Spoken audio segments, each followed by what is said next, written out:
Hello everyone, welcome to my YouTube channel study time with Priyanka. So आज के इस video में हम करने वाले हैं क्लास 11 हिंदी अंतर बुक का चैप्टर नंबर 1 ईदगाह का most important MCQ type questions. So ये वीडियो आप लोगों के लिए बहुत ही हेल्पफुल होने वाली है, क्योंकि इस वीडियो में हम लोग बहुत सारे एमसीक्यू टाइप क्वेश्चंस प्रैक्टिस करने वाले हैं जो आपके एग्जाम पॉइंट ऑफ व्यू के लिए बहुत ही ज़्यादा इंपॉर्टेंट है। सो वीडियो को स्टार्ट करने से पहले अगर अभी तक आप लोगों ने इस चैप्टर का एक्सप्लेनेशन वाला वीडियो नहीं देखा है, देन एक्सप्लेनेशन वाला वीडियो का लिंक आपको डिस्क्रिप्शन बॉक्स में मिल जाएगा, या फिर आप आई बटन को भी क्लिक करके इस चैप्टर का वीडियो देख सकते हैं। और अगर आपको हिंदी के दूसरे चैप्टर्स का भी एक्सप्लेनेशन वाला वीडियो देखना है, देन सारे वीडियोस का लिंक आपको डिस्क्रिप्शन बॉक्स में मिल जाएगा। So please check my description box. So now without further delay let's start our video with our first question. So हमारा पहला क्वेश्चन है, प्रस्तुत पाठ के लेखक का नाम क्या है? यानी कि ये जो चैप्टर है ईदगाह, इस चैप्टर के लेखक का नाम क्या है, इस चैप्टर के राइटर का नाम क्या है? सो पहला ऑप्शन है हरिशंकर परसाई, दूसरा ऑप्शन है अमरकांत, तीसरा ऑप्शन है प्रेमचंद एंड चौथा ऑप्शन है सुधा अरोरा। सो इस क्वेश्चन का राइट आंसर हो जाएगा option number C, Premchand. Premchand ji Idgah कहानी के लेखक का नाम है। सो ये एक बहुत ही इंपॉर्टेंट क्वेश्चन है। इनफैक्ट आप सारे चैप्टर का राइटर का नाम जरूर याद कर लीजिएगा, क्योंकि एग्जाम में राइटर का नाम जरूर पूछा जाता है। सो ये क्वेश्चन बहुत ही इंपॉर्टेंट क्वेश्चन है। दूसरे क्वेश्चन की तरफ बढ़ते हैं। क्वेश्चन नंबर 2, रमजान के कितने दिन के बाद ईद का त्यौहार आता है? सो रमजान के पवित्र महीने में कितने दिन के बाद फाइनली ईद का त्यौहार आता है? सो ऑप्शंस चेक करते हैं। पहला ऑप्शन है 28 दिन, दूसरा ऑप्शन है 29 दिन, तीसरा ऑप्शन है 30 दिन एंड चौथा ऑप्शन है 31 दिन। सो इस क्वेश्चन का राइट आंसर हो जाएगा ऑप्शन नंबर सी, 30 दिन। 30 डेज के बाद रमज़ान के महीने में ईद का त्यौहार मनाया जाता है। जो मुस्लिम लोग होते हैं वो लोग रमज़ान के महीने में 30 डेज तक रोज़े रखते हैं, उसके बाद फाइनली ईद का त्यौहार आता है। थर्ड क्वेश्चन की तरफ बढ़ते हैं। क्वेश्चन नंबर 3, गांव के सभी लोग कहाँ जाने की तैयारी में लगे हुए थे? सो हमने अपने चैप्टर के स्टार्टिंग में ही देखा था कि गांव के सभी लोग कहीं जाने की तैयारी में लगे हुए थे। सो वो कहाँ जाने की तैयारी में लगे हुए थे, ये हमारा क्वेश्चन है। सो ऑप्शंस चेक करते हैं। पहला ऑप्शन है ईदगाह में, दूसरा ऑप्शन है शादी में, तीसरा ऑप्शन है मेले में एंड चौथा ऑप्शन है शहर में। सो इस क्वेश्चन का राइट आंसर हो जाएगा ऑप्शन नंबर ए, ईदगाह में। गांव के जो सभी लोग थे वो ईदगाह जाने की तैयारी में लगे हुए थे। क्वेश्चन नंबर 4 देखते हैं। ईदगाह कहानी का प्रमुख पात्र कौन है? यानी कि ये जो चैप्टर है, इस चैप्टर का मेन कैरेक्टर कौन है? सो ऑप्शंस चेक करते हैं। पहला है अमीना, दूसरा है महमूद, तीसरा ऑप्शन है मोहसिन और चौथा ऑप्शन है हामिद। सो इस क्वेश्चन का राइट आंसर हो जाएगा ऑप्शन नंबर डी, हामिद। ये एक बहुत ही इजी क्वेश्चन था। अगर आपने चैप्टर को पढ़ा है तो आपको जरूर ये क्वेश्चन का आंसर आता होगा। क्वेश्चन नंबर 5 इज, हामिद को कौन पालता था? सो हामिद का देखभाल कौन करता था, उसका पालन पोषण कौन करता था, ये हमारा क्वेश्चन है। सो ऑप्शंस चेक करते हैं। पहला ऑप्शन है हामिद की माँ, दूसरा ऑप्शन है हामिद के पिता, तीसरा ऑप्शन है हामिद की बूढ़ी दादी एंड चौथा ऑप्शन है हामिद के बूढ़े दादा। सो इस क्वेश्चन का राइट आंसर हो जाएगा ऑप्शन नंबर सी, हामिद की बूढ़ी दादी। सो चैप्टर में हामिद एक अनाथ लड़का रहता है, ना ही उसके पास माँ होती है और ना ही उसके पास पिता होता है। वो अपनी बूढ़ी दादी के साथ रहता था और उसकी बूढ़ी दादी ही उसको पालती थी, उसका पालन पोषण करती थी। नेक्स्ट क्वेश्चन की तरफ बढ़ते हैं। हामिद के पिता का नाम क्या था? सो चैप्टर में हामिद के पिता के बारे में बताया गया है। सो क्वेश्चन है कि हामिद के पिता का नाम क्या था? सो ऑप्शंस चेक करते हैं। पहला ऑप्शन है चौधरी, दूसरा ऑप्शन है जिन्ना, तीसरा ऑप्शन है फहीमन एंड चौथा ऑप्शन है आबिद। सो इस क्वेश्चन का राइट आंसर हो जाएगा option number D, Abid. Hamid के पिता का नाम आबिद रहता है। Next question is question number 7, Hamid के पिता की मृत्यु कैसे हुई थी? सो जैसे कि मैंने आपको बताया कि हामिद एक अनाथ लड़का रहता है, उसके पिता की मृत्यु पहले ही हो चुकी थी। सो क्वेश्चन ये है कि हामिद के पिता की मृत्यु कैसे हुई थी? क्या वो रीज़न थे, क्या वो कारण थे जिसकी वजह से हामिद के पिता की मृत्यु इतनी जल्दी हो गई थी? सो ऑप्शंस चेक करते हैं। पहला ऑप्शन है दुर्घटना के कारण, दूसरा ऑप्शन है हैजे के कारण, तीसरा ऑप्शन है कैंसर के कारण एंड चौथा ऑप्शन है मलेरिया के कारण। सो इसका राइट आंसर हो जाएगा ऑप्शन नंबर बी, हैजे के कारण। हामिद के जो पिता है उनकी मृत्यु हैजे के कारण हो गई थी। नेक्स्ट क्वेश्चन की तरफ बढ़ते हैं। क्वेश्चन नंबर 8, हामिद के दादी का नाम क्या था? जैसे कि मैंने आपको बताया कि हामिद अपनी बूढ़ी दादी के साथ रहता था, तो उनके दादी का नाम क्या था? ऑप्शन चेक करते हैं। Option number A is Faheeman, दूसरा ऑप्शन है अमीना, तीसरा ऑप्शन है राजिया और हमारा चौथा ऑप्शन है फिरोजा। इस क्वेश्चन का राइट आंसर हो जाएगा ऑप्शन नंबर बी अमीना। जो बूढ़ी दादी रहती है उनका नाम अमीना होता है। Next question is question number 9। Hamid की दादी क्या काम करती थी? जैसे कि हामिद के घर में और तो कोई कमाने वाला था नहीं, बस उसकी बूढ़ी दादी ही थी। बूढ़ी होते हुए भी उसे कुछ काम करना पड़ता था ताकि वो अपना घर चला सके और हामिद को पाल सके। क्वेश्चन है कि वो क्या काम करती थी। ऑप्शंस चेक करते हैं। पहला है लोगों के घर में काम करना, दूसरा है खेती करना, तीसरा है लोगों के कपड़े सिलना और चौथा है पशु पालना। इस क्वेश्चन का राइट आंसर हो जाएगा ऑप्शन नंबर सी, लोगों के कपड़े सिलना। जो दादी रहती है वो लोगों के कपड़े सिलती है और उससे जो भी उनको पैसा मिलता है उसी पैसों से वो अपना घर को चलाती है और हामिद का पालन पोषण करती है। Next question is question number 10। ईदगाह गांव से कितना दूर था? जैसे कि चैप्टर में बता रखा है कि गांव के लोग ईदगाह जाने की तैयारी में लगे हुए थे। क्वेश्चन है कि ईदगाह गांव से कितना दूर में था। ऑप्शंस चेक करते हैं। पहला ऑप्शन है 20 कोस, दूसरा ऑप्शन है 30 कोस, तीसरा ऑप्शन है 40 कोस और चौथा ऑप्शन है 50 कोस। इस क्वेश्चन का राइट आंसर हो जाएगा ऑप्शन नंबर बी 30 कोस। ईदगाह गांव से 30 कोस की दूरी में था। Next question is question number 11।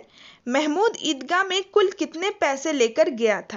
Mahmood Hamid का ही एक दोस्त रहता है और हामिद अपने दोस्तों के साथ ही ईदगाह के मेले में जाता है। क्वेश्चन ये है कि महमूद अपने साथ ईदगाह के मेले में कितने पैसे लेकर गया था। ऑप्शंस चेक करते हैं। पहला है 12 पैसे, दूसरा ऑप्शन है 14 पैसे, तीसरा ऑप्शन है 20 पैसे और चौथा ऑप्शन है 25 पैसे। इस क्वेश्चन का राइट आंसर हो जाएगा ऑप्शन नंबर ए 12 पैसे। महमूद अपने साथ 12 पैसे लेके गया था ईदगाह के मेले में। नेक्स्ट क्वेश्चन है क्वेश्चन नंबर 12। हामिद कितने साल का लड़का था? हामिद जो था वो कितने साल का लड़का था, यानी कि उसका उम्र कितना था?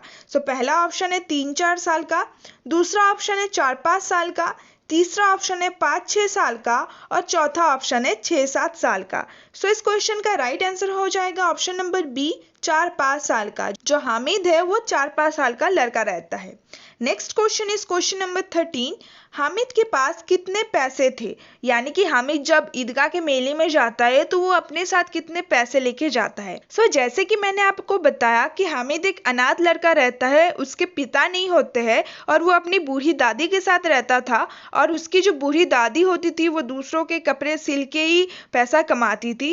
उनके दादी के पास भी इतना पैसा नहीं था कि हामिद को ज़्यादा पैसा दे मेले घूमने के लिए, बट फिर भी अमीना हामिद को कुछ पैसे देती है कि वो भी अपने दोस्तों के साथ मेले में जाए और कुछ वो खरीदे, खिलौने मिठाई वगैरह वो खरीद सके। क्वेश्चन है कि हामिद के पास कितना पैसा था। ऑप्शंस है। पहला है 12 पैसे, दूसरा है 3 पैसे, तीसरा है 5 पैसे और चौथा है 17 पैसे। इस क्वेश्चन का राइट आंसर हो जाएगा ऑप्शन नंबर बी 3 पैसे। हामिद के पास 3 पैसे होता है। नेक्स्ट क्वेश्चन इज महमूद ने मेले से क्या खरीदा? जब सारे दोस्त मिलके ईदगाह के मेले में पहुंचे, महमूद जो कि हामिद का ही दूसरा दोस्त का नाम है, महमूद ने मेले में जाके क्या खरीदा, ये हमारा क्वेश्चन है। पहला ऑप्शन है वकील, दूसरा ऑप्शन है चिमटा, तीसरा ऑप्शन है धोबीन और चौथा ऑप्शन है सिपाही। इस क्वेश्चन का राइट आंसर हो जाएगा ऑप्शन नंबर डी सिपाही। महमूद अपने लिए एक सिपाही खरीदता है। Our next question is question number 15. नूरे ने मेले में क्या खरीदा? नूरे हामिद का तीसरा दोस्त रहता है। जब वो भी हामिद के साथ अपने दोस्तों के साथ मेले में गया था तो उसने क्या खरीदा? ऑप्शन चेक करते हैं। पहला है वकील, दूसरा है भिस्ती, तीसरा है धोबीन और चौथा ऑप्शन है चिमटा।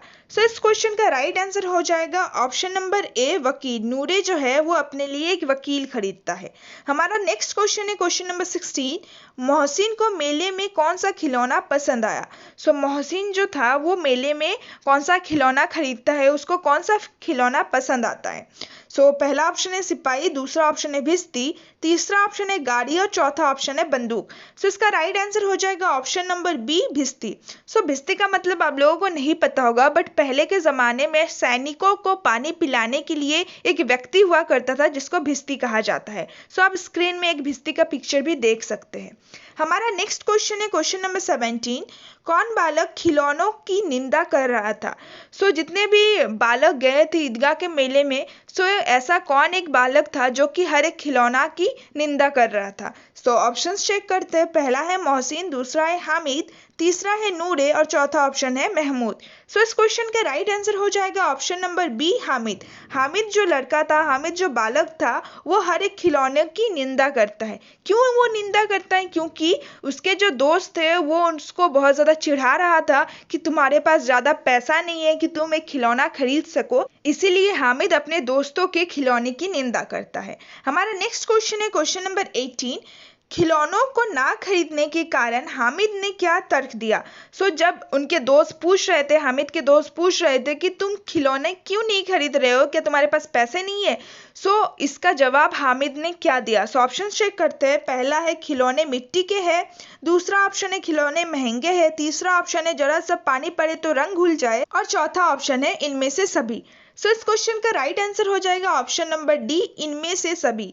हामिद जो है ये तीनों रीजन देता है क्यों वो खिलौने नहीं खरीद पाता है, क्योंकि वो कहता है कि खिलौने तो मिट्टी के बने हुए रहते हैं, जरा सा अगर हाथ से गिर जाए तो वो तो टूट के बिखर जाएंगे, साथ ही सारे जो खिलौने थे वो बहुत ज़्यादा महंगे थे और हामिद के पास सिर्फ 3 ही पैसे थे। और तीसरा रीज़न उसने ये दिया कि थोड़ा सा अगर पानी इस खिलौने में पड़ जाएगा तो इसका जो रंग है वो घुल जाएगा। सो ये रीज़न देख के हामिद अपने दोस्तों को बताता है कि वो इसीलिए खिलौने नहीं खरीदता है। हमारा नेक्स्ट क्वेश्चन है क्वेश्चन नंबर 19। मोहसिन कौन सी मिठाई खरीदता है? सो सारे बच्चे पहले खिलौने की दुकान में जाते हैं, उसके बाद फिर वो मिठाई की दुकान में जाते हैं। तो हमारा क्वेश्चन है कि मोहसिन कौन सी मिठाई खरीदता है? सो पहला ऑप्शन है गुलाब जामुन, दूसरा ऑप्शन है रेवड़ी, तीसरा ऑप्शन है हलवा और चौथा ऑप्शन है जलेबी। सो इस क्वेश्चन का राइट आंसर हो जाएगा ऑप्शन नंबर बी, रेवड़ी। मोहसिन अपने लिए रेवड़ी खरीदता है। Next question is question number 20। Hamid कौन से दुकान के पास रुकता है? यानी कि हामिद जब मेले में जाता है तो वो कौन से दुकान के बाहर रुकता है? सो पहला ऑप्शन है लोहे की दुकान के पास, दूसरा ऑप्शन है नकली गहनों की दुकान के पास, तीसरा ऑप्शन है मिठाइयों की दुकान के पास या फिर चौथा ऑप्शन बर्तन की दुकान के पास। सो इस क्वेश्चन का राइट आंसर हो जाएगा ऑप्शन नंबर ए, लोहे की दुकान के पास। हामिद जो है वो मेले में जाकर लोहे के दुकान के पास रुक जाता है। नेक्स्ट क्वेश्चन इज हामिद ने लोहे के दुकान से क्या खरीदा? सो वो जब लोहे के दुकान के पास रुकता है, वो जब लोहे की दुकान में देखता है कि क्या क्या सामान है, तो हामिद कौन सी चीज खरीदता है, ये हमारा क्वेश्चन है। सो पहला ऑप्शन है चाकू, दूसरा ऑप्शन है चिमटा, तीसरा ऑप्शन है कढ़ाई और चौथा ऑप्शन है इनमें से सभी। सो इसका राइट आंसर हो जाएगा ऑप्शन नंबर बी, चिमटा। हामिद जो है लोहे की दुकान में एक चिमटा खरीदता है। क्यों खरीदता है? क्योंकि हामिद जो रहता है वो चिमटा लेकर अपनी दादी को देना चाहता था, क्योंकि उनकी जो दादी थी वो जब भी रोटी बनाती थी तो तवे में से जब भी वो रोटी बनाती थी तो उनके हाथ जल जाते थे, क्योंकि उनके घर में एक भी चिमटा नहीं था। सो इसीलिए हामिद अपनी दादी की परवाह करते हुए वो ना ही कोई खिलौना खरीदता है, ना ही कोई मिठाई खरीदता है, पर वो लोहे की दुकान में जाके एक चिमटा खरीदता है ताकि उसकी दादी की हाथ ना जले। Next question is question number 22। चिमटे वाला हामिद को चिमटे का दाम कितना बताता है? सो हामिद जब चिमटे वाले के पास जाता है, दुकानदार के पास जाता है, उससे पूछता है कि चिमटे का दाम कितना है, तो वो उसको कितना दाम बताता है? सो पहला ऑप्शन है 3 पैसे, दूसरा ऑप्शन है 6 पैसे, तीसरा ऑप्शन है 7 पैसे और चौथा ऑप्शन है 9 पैसे। सो इस क्वेश्चन का राइट आंसर हो जाएगा option number B, which is 6 पैसे। दुकानदार हामिद को 6 पैसे बताता है चिमटे का दाम। Next question is question number 23। Hamid ने चिमटा कितने पैसों में खरीदा? सो हामिद दुकानदार से कितने पैसों में चिमटा खरीदता है? पहला ऑप्शन है 3 पैसे, दूसरा है 6 पैसे, तीसरा है 7 पैसे और चौथा ऑप्शन है 9 पैसे। सो इस क्वेश्चन का राइट आंसर हो जाएगा ऑप्शन नंबर ए, 3 पैसे। हामिद दुकानदार से चिमटा 3 पैसों में खरीदता है, क्योंकि उसके पास तो सिर्फ 3 ही पैसे होते हैं। सो वो दुकानदार से तोड़ मोल करके, बार्गेन करके 3 पैसों में चिमटा खरीद लेता है। नेक्स्ट क्वेश्चन है, हामिद ने चिमटा किसके लिए खरीदा? सो ये तो मैंने आपको बता ही दिया कि हामिद ने चिमटा किसके लिए खरीदा, बट फिर भी एक बार ऑप्शन देख लेते हैं।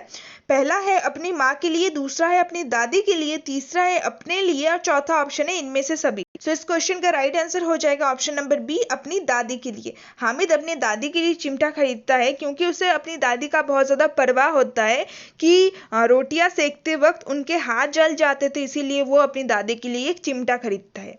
Next question is question number 25। Hamid के चिमटे से कौन प्रभावित होकर अपना खिलौना बदलना चाहता था? सो सबसे पहले हामिद के जो मित्र थे, जो दोस्त थे, वो हामिद की बहुत ज़्यादा निंदा करता है कि तुमने ना तो खिलौने खरीदे, ना ही मिठाई खरीदी, बल्कि एक मामूली सा चिमटा खरीदा। वो हामिद का बहुत ज़्यादा मजाक उड़ा रहे थे, परंतु हामिद एक बहुत ही होशियार लड़का था। उसने अपने दोस्तों के सवालों का डट के जवाब दिया। उसने कहा कि तुम्हारे जो खिलौने हैं ये तो मिट्टी के बने हुए हैं, अगर तुम्हारे हाथ से छूट जाएंगे तो ये तो टूट के बिखर जाएंगे, परंतु मेरा जो चिमटा है ये तो लोहे का है, ये कभी भी नहीं टूटेगा। साथ ही हामिद ये कहता है कि अगर मैं अपने चिमटे को अपने कंधे पे रख लूँ तो ये तो एक बंदूक की तरह बन जाएगा और इससे मैं खेल भी सकता हूँ, और मेरा जो चिमटा है ये तुम्हारे सारे खिलौने को तोड़ के बिखरा सकता है। सो इसी के साथ हामिद अपने चिमटे को सर्वश्रेष्ठ बताता है, अपने चिमटे को बहुत ही अच्छा साबित करता है। सो हामिद के बातों से सारे जो बच्चे हैं वो बहुत ज़्यादा प्रभावित हो जाते हैं। सो वो कौन सा बच्चा रहता है जो कि हामिद के चिमटे से प्रभावित होकर अपना खिलौना बदलना चाहता था? सो पहला ऑप्शन है नूरे, दूसरा ऑप्शन है महमूद, तीसरा ऑप्शन है सम्मी और चौथा ऑप्शन है मोहसिन। सो इस क्वेश्चन का राइट आंसर हो जाएगा ऑप्शन नंबर सी, सम्मी। सम्मी भी हामिद का ही एक दोस्त रहता है और सम्मी हामिद के चिमटे से प्रभावित होकर अपना खिलौना बदलना चाहता था। Next question is question number 26। सम्मी अपने लिए कौन सा खिलौना खरीदता है? सो पहला ऑप्शन है गाड़ी, दूसरा ऑप्शन है पतंग, तीसरा ऑप्शन है धोबिन और चौथा ऑप्शन है इनमें से कोई नहीं। सो इसका राइट आंसर हो जाएगा ऑप्शन नंबर सी, धोबिन। सम्मी अपने लिए धोबिन खरीदता है। हमारा नेक्स्ट क्वेश्चन है जो कि हमारा लास्ट क्वेश्चन है, क्वेश्चन नंबर 27। मोहसिन के भिस्ती को किसने तोड़ दिया? सो जब मोहसिन मेले से घर पहुंचता है और वो जब अपनी भिस्ती को अपने घर वालों को दिखाता है तो उसका भिस्ती जो है वो घर जाते ही टूट जाता है। सो क्वेश्चन में बता रखा है कि मोहसिन के भिस्ती को किसने तोड़ दिया। सो ऑप्शन चेक करते हैं। पहला ऑप्शन है उसकी छोटी बहन ने, दूसरा ऑप्शन है उसके छोटे भाई ने, तीसरा ऑप्शन है खुद उसने और चौथा ऑप्शन है उसके दोस्त ने। सो इस क्वेश्चन का राइट आंसर हो जाएगा ऑप्शन नंबर ए, उसकी छोटी बहन ने। सो जब मोहसिन घर पहुंचता है और वो भिस्ती को अपनी छोटी बहन को दिखाता है, सो उसकी छोटी बहन एक्साइटमेंट में जब अपने बड़े भाई से भिस्ती को लेती है तो वो टूट जाता है। सो सिर्फ मोहसिन का ही नहीं बल्कि हामिद के जितने भी दोस्त रहते हैं सभी के खिलौने किसी न किसी वजह से टूट जाते हैं। सो विद दिस हमने अपने सारे क्वेश्चंस कंप्लीट कर लिए हैं। आई होप कि आपको सारे क्वेश्चंस बहुत ज़्यादा अच्छे लगे होंगे। सारे के सारे क्वेश्चंस बहुत ही इंपॉर्टेंट थे। सो प्लीज़ आप अपने एग्जाम के लिए सारे क्वेश्चंस के आंसर्स को लर्न कर लीजिएगा। सो आई होप कि आपको वीडियो बहुत ज़्यादा अच्छा लगा। सो वीडियो अगर आपको अच्छा लगा देन प्लीज़ वीडियो को लाइक कर दीजिएगा और इस वीडियो को ज़्यादा से ज़्यादा अपने फ्रेंड्स के साथ शेयर कीजिएगा। सो मिलती हूँ मैं आप लोगों से जल्द नेक्स्ट वीडियो में। Till then bye bye and stay tuned with my channel and thanks for watching my video.